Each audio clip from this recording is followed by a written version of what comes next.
রবিবারের সকালটা অন্যান্য দিনের সকালের থেকে অনেকটা আলাদা। আমার কাছে খুব আনন্দের দিন। বহু মানুষ আমার জন্য অপেক্ষা করে থাকে কখন আমি আমার প্রোডাক্ট নিয়ে যাব। খুব সকাল সকাল বেরোতে হয়, তাই আগের দিন রান্নাটা করে রাখি।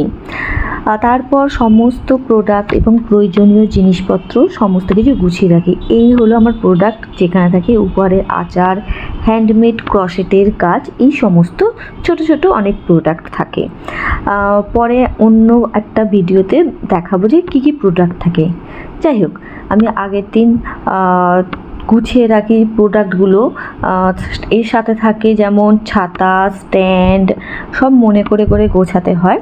একে একে গুছিয়ে নিই। র্যাক থাকে, সাথে থাকে খাবারের এবং জল, এই রকম প্রয়োজনীয় জিনিসগুলো সমস্ত কিছু মনে করে গুছিয়ে রাখতে হয়, না যাতে পরের দিন স্টল দেওয়ার সময় কোনো রকম কোনো অসুবিধায় না পড়তে হয়।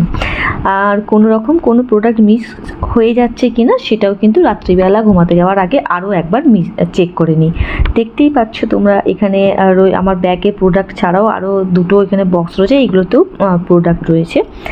এই হলো গল্প, আর এই হলো আমার উপহারের কথা। আজ রবিবারের সকাল আমি চললাম স্টল দিতে। সকলে ভালো থেকো। ভিডিওটা এই পর্যন্ত। Tata, by.